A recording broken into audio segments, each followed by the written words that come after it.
On the news, Binance leaves Nigeria, suspends all Naira services. Power outage disrupts Senate plenary.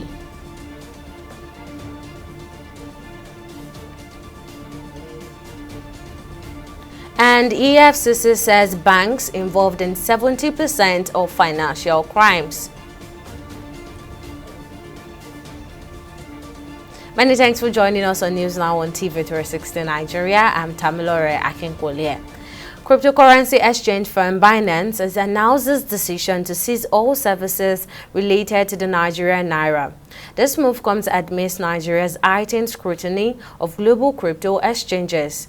According to the platform's announcement on Tuesday, March 5th, starting from March the 8th, all remaining Nigerian Naira balances in Binance users' account will be automatically converted to USD stablecoin. Users have been advised the Naira deposit will be suspended on March 5th. Furthermore, Binance will no longer support Nigerian Naira in sports trading, P2P, Auto Invest, and Binance Pay. Now, two Binance officials were earlier arrested by authorities on allegations of illegal transactions in Nigeria. Additionally, the federal government is seeking at least $10 billion in retribution from Binance as part of efforts to address the crackdown on the crypto exchange platform and stabilize the value of Naira, the nation's currency. Now joining me to discuss this further is Stephen Agile, a cryptocurrency marketer. Thank you for joining us, Mr. Agile. Now, firstly, with Binance suspension of Naira deposits and support for Nigerian Naira trading peers, what other alternative platforms or strategies are cryptocurrency traders expecting or considering for their trading activities? Okay, thank you very much. For the ban of the P2P trading on the Binance, it's quite unfortunate that something like this happened. But we all need to understand that we are now in a digital age where the youth have the right, they have the experience, they know how to navigate their ways. So, as a matter of fact, the ban of P2P is just for Binance. We have a whole lot of crypto exchanges out there, which we can as well make use of to do our what do you call it, the P2P trading there. We have a platform like KuCoin, PuCoin, KuCoin. We have OKS, Bybit, and the rest of them. These are alternative platforms that Nigerians can actually look into and start doing their trade there, of course. And they're working effectively, even better than Binance itself. Thank you. All right, now, what are your thoughts on the recent arrest of Binance officials in Nigeria on the allegation of illegal transactions? It's quite unfortunate that things like this are actually happening in our country at this point. But to me, I feel that these are things that the federal government could have met with the officials to discuss and to know the way forward instead of them being arrested. And you see, something similar like this actually happened in US, and the US government actually handled it in a very mature way. So if things like this happen, I think the federal government of Nigeria would have, paid, I think, a listening ear to these guys and then hear what they have to say instead of going ahead to detain them first before coming to some particular conclusion. So, for the fact that a lot of people, it's true that a whole lot of people actually, but actually uses the Binance platform to do some crazy stuff. Yes, it's true. Nobody can dispute the fact that things like this are going on through the Binance. But we know that these things are not probably we, the youth, or the masses. These are the same people who are in the same government who have control over the finances of this country. So they are the ones that know all these things. So they are the ones that know the reason why they had to place the ban on the P2P on the platform. So I think that this issue is an issue that the federal government could have come to a solid dialogue with the Binance officials instead of going ahead to detain them in Nigeria. So that's my own thoughts on that. Agile, crypto marketer, thank you for speaking with us. Now, moving on, the Economic and Financial Crimes Commission, EFCC, has revealed that approximately 70% of financial crimes in Nigeria involve the banking sector. These statistics were shared by EFCC Chairman Ola Olukoyede during the 2023 annual retreat and general meeting of the Association of Chief Audit Executives of Banks in Nigeria. Olukoyede, represented by Idowu Akpejoye, the EFCC Director of Internal Audit, expressed concerns about the rising tide of fraudulent activities within the banking industry. He said there is need for collaborative effort among relevant authorities and professionals, particularly audit executives, to combat and prevent fraudulent practices effectively. The type of banking fraud cited by Olukoyede encompasses both internal and external elements. Now, to address these challenges, Olukoyede urged the Association of Chief Audit Executives of Banks in Nigeria to intensify effort in monitoring financial activities, conducting regular reviews, and implementing stringent checks and balances. Now to political matters, the recent power outage that disrupted the Nigerian Senate plenary session serves as yet another stark reminder of the persistent challenges facing the country's energy sector. The outage, which forced the suspension of proceedings, was a testament to the ongoing struggle to maintain a reliable electricity grid and highlighted the broader issues plaguing Nigeria's energy infrastructure. Now, Senate President Godswill Akpabio expressed apologies for the inconvenience caused by the temporary halting proceedings, saying there is need for solution to address the recurring power supply issues. For some of you who had come earlier, you must have noticed that the place was totally dark before it was rectified. So Clark, get your technical team to be up and doing. It's not something they should have allowed to linger for that long. Often when we are sitting, they use the gen. And unfortunately today, our own gen developed a short problem that has gotten to do with the fuel system. So it took them time to switch to the second gen being used by the House of Representatives. And you will also observe that within 10 minutes of 15 minutes of switching to the House of Rep gen, our gen was restored. And that's our generator that we're using now. I'm aware of the fact that our generator is back, and ordinarily all the system, all the facilities that are powered by our gen should be working. The special advisor to the Lagos State Governor on Housing, Barakat Odunoga Bakari, has revealed plans of Lagos State government to implement a monthly rental scheme in the state before the end of 2024 or early next year. Odunoga Bakare said it is important to align with global practices where rents are collected monthly.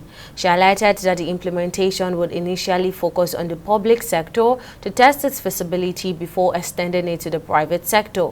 In 2021, Governor Sanwo-Olu had advocated for a monthly rental system as the current yearly rent model was deemed inadequate to address housing challenges, particularly for low and middle income earners. The delay in the scheme's launch was attributed to the transition of administration, with Governor Babajide Sanwo-Olu expressing his desire for the scheme to take effect by the end of the year or early next year. Now, in order to get views of real estate agencies on the idea of monthly rents to be introduced in Lagos State, earlier on I spoke to Goodluck Agomo, Facility and Procurement Manager of T&F Cameroon. Now, and I began by asking him how the implementation of a monthly rental scheme impacts the portfolio of real estate agencies in Lagos State. But now, with this policy coming up, it will serve both good and there could be some challenges. So number one is it would enable people come into the real estate market more. When I mean people, looking at the buyers, those coming to the estate, so either buy a piece of land or also or probably get houses or get some one or two properties or that. So it would encourage more people to participate in the real estate world. So there'll be more markets, there'll be more business, there'll also be more investors coming into. So the cliche or that restriction would help. That restriction would be broken down more with this policy in place. So that's one major thing, one major area the government is looking at it. And aside that, it would also afford these estate owners, or I've actually said it, large market share and ability to have more partners coming on board with their setup organization. Well, lastly, before I let you go now, are there any specific areas or type of properties within Lagos State that you anticipate will be more affected by the introduction of monthly rentals? Yes, Lagos, as we all know, is a metropolitan state. You have a high number of people living in Lagos State, have millions. I think the last count was over 20 million or so. So the demand for houses is ever increasing in Lagos State, and how to satisfy that demand it has been a challenge. It has been a growing challenge and a concern so far. Now, what would happen is, if we're looking at the challenge it's going to pose, it will put low income earners or probably medium income earners into a whole lot of pressure just to meet up their monthly rental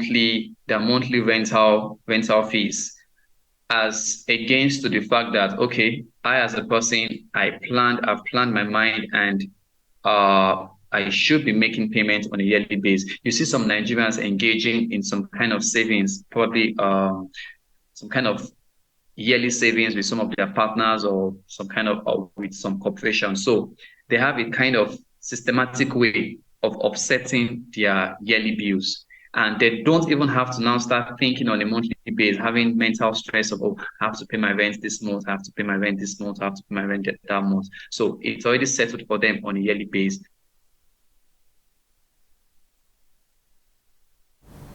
And that was Goodluck Agomo, Facility and Procurement Manager at TF Cameroon Nigeria Limited.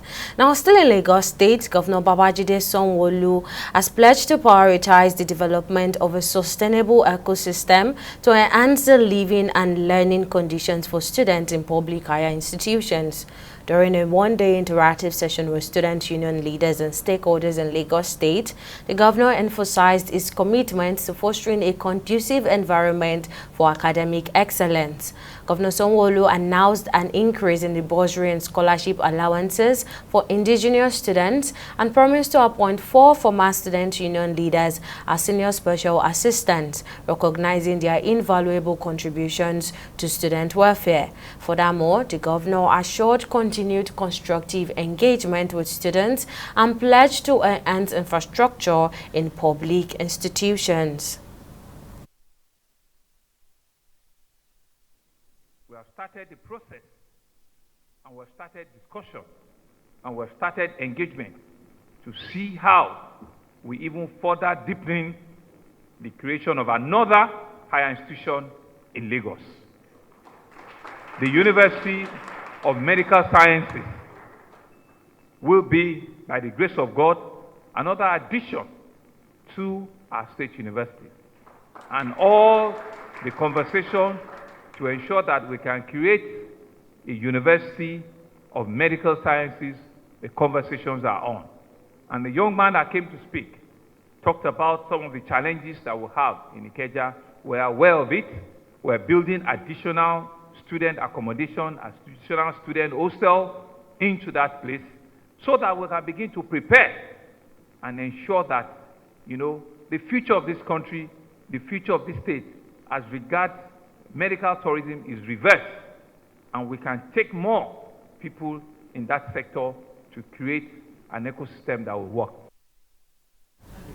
The deplorable condition of roads leading to Ashipa, a community under the Alimosho local government area in Lagos, has become a nightmare to commuters and residents of that suburb, which has been impacted negatively their business.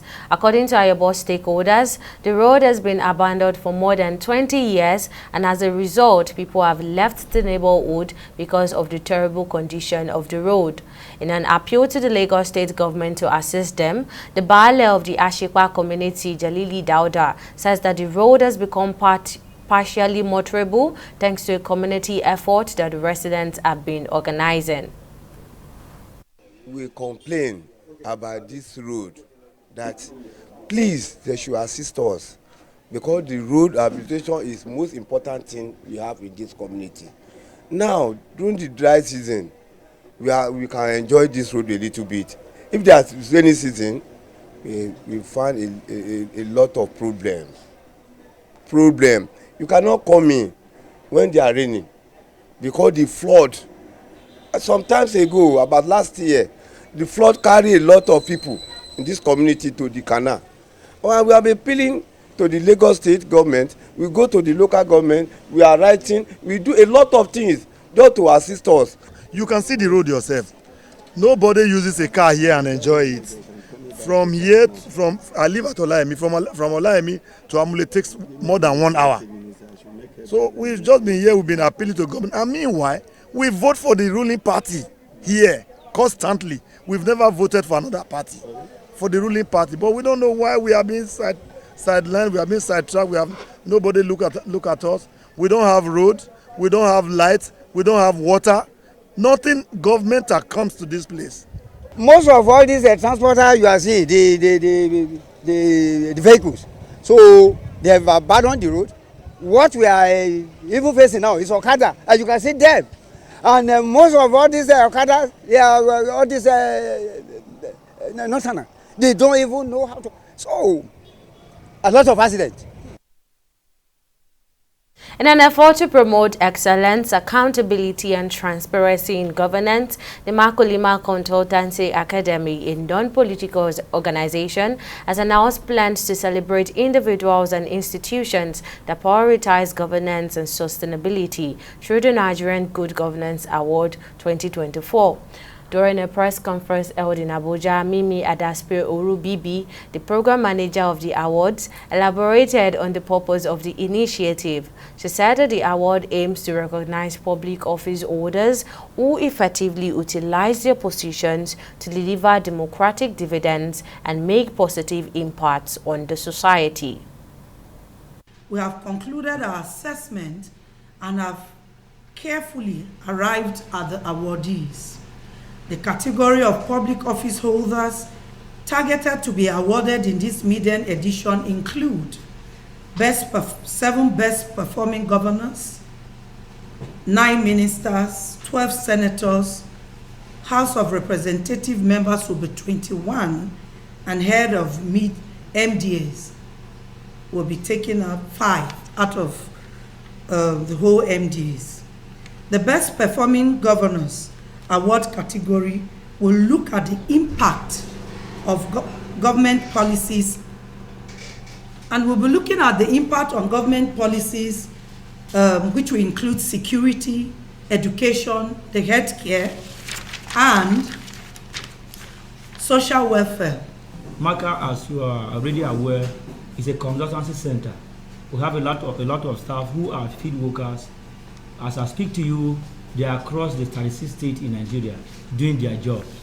Those who are working to continue doing well for the interests of our country. You know, it's not only the president that has to work. It's our collective responsibility to have a new Nigeria of our dream. So it's not the issue of president or one minister. The essence of this award is just to encourage those who are holding public office to sit up in their responsibilities. We'll take a breather here, but still to come on the news, Ghana Central Bank suspend FX licenses of GTB and First Bank over malpractice. Details of the story right after this break.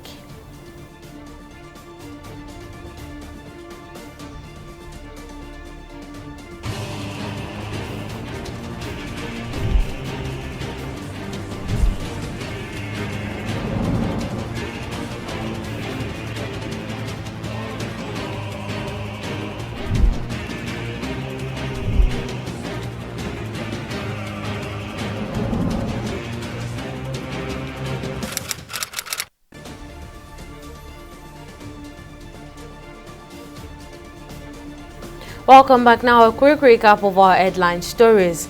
Cryptocurrency exchange firm Binance has announced its decision to cease all services related to the Nigerian naira. According to the platform's announcement on Tuesday, starting from March the 8th, all remaining Nigerian naira balances in Binance users' account will automatically be converted to USD stablecoin. Now, users have been advised the naira deposit will be suspended from March the 5th. We also told you that the Economic and Financial Crimes Commission (EFCC) has revealed that approximately 70% of financial crimes in Nigeria involve the banking sector. The statistics were shared by EFCC Chairman Ola Olukoyede, and he expressed concerns about the rising tide of fraudulent activities within the banking industry. He said there is need for collaborative efforts among relevant authorities and professionals, particularly audit executives, to combat and prevent fraudulent practices effectively. In case you missed any of our news bulletin, or for more updates, you can catch us on Limes World TV and AVO TV, or log on to our website on www.tv360nigeria.com.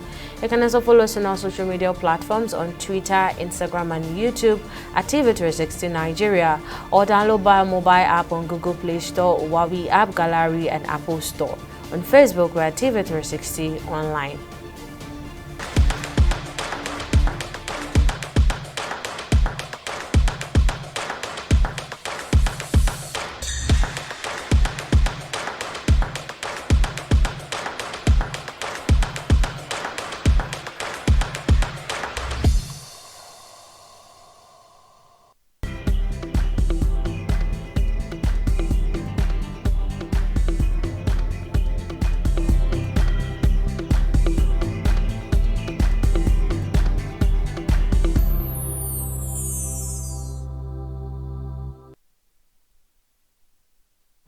It's time for business news, and Okwayemi Owosheni has the latest update. Over to you, Okwayemi. Thank you, Tamilore. Hello and welcome to Business News.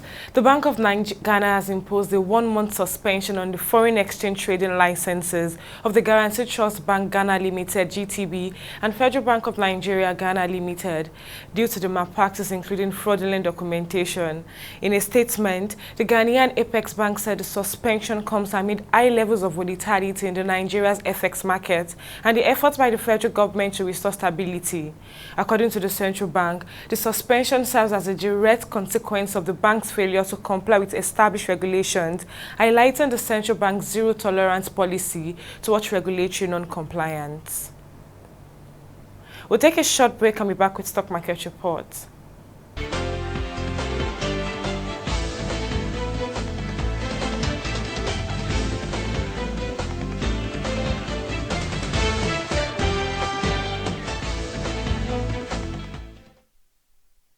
Nigeria's stock market rallied further on Tuesday by 0.35% following investors' increased buy interest in shares of newly listed Transcorp Power PLC and other value counters. The market cap also stood at 56.09 trillion naira. The market breadth, however, ended on a negative note as 10 stocks advanced and 37 stocks declined. Transcorp Power led the gainers with 10% share price appreciation, closing at 290 naira 40 kobo per share, followed closely by Transcorp Nigeria, which closed at 17 naira 27 kobo. Now, at the end of today's trading session on the Nigerian Stock Exchange, as NGX, a total of 398 million volume of shares were exchanged in 10,976 deals, corresponding to a market value of over 31 billion were traded. Now, compared with the previous NGX trading day, that's Monday, March 4th, today's data shows 7% decline in volume, 16% improvement in turnover, and 2% improvement in deals. Now, let's take a look at our Select Global Stock to see how they are faring today. Our Select Global Stock maintained their southward movement on the second weekday of trading, same with the first day of trading, as the US Dow Jones and Japan's Nikkei ended in the bears at 0.66% and 0.029%. It's good news, however, for the UK FTSE, as it ended in a bullish trade at 0.076%. Well, that's it on both business and stock market reports. Back to you, Tamilore, for the rest of the news. Thank you, Okweyemi. Now, on the foreign scene, Ghana's President Nana Akufo-Addo has said he will not decide whether to sign a controversial anti-LGBTQ bill into law until the Supreme Court rules on a legal challenge. Last week, lawmakers approved the bill, which seeks to severely curtail LGBTQ rights, drawing condemnations from right activists despite gaining wide support in the conservative West African state. The proposed legislation stipulates jail term of 6 months to 3 years for engaging in LGBTQ sex and sentences of between 3 to 5 years for promoting or sponsoring LGBTQ activities. The passing of the bill sparked criticism from several countries, including the United States, as well as concerns from Ghana's finance ministry, which warned that financially strapped country could lose billions of dollars in the World Bank Fund. Well, up next is Entertainment Report on News Now.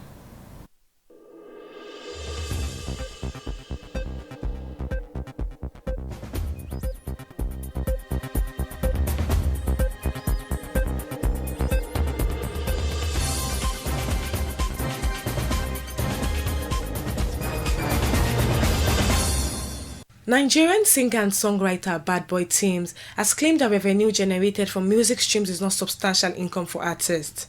According to him, many artists reinvest their earnings from music streams on music promotion. The artist discloses during a recent interview with IPTV. The MJ Kroner advised his colleagues to prioritize live shows, tours, and sponsorships to generate more revenue.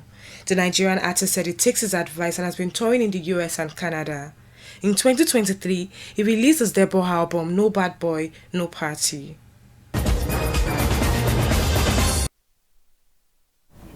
And finally on sport, reigning European champions England have been drawn in a tough group with France, Sweden and the Republic of Ireland as a bid to secure qualifications for the 2025 Euros. England were placed in Pot 2 of League A after failing to secure a place in the First Nations League knockout stage in December, with that tournament won by Spain, determining the Euros 2025 qualifying groups. The qualifiers will take place between April and July, with the tournament scheduled for July 2025 in Switzerland. And that wraps up our bulletin on News Now. Many thanks for watching. I'm Tamilore Akinkwole. Bye for now.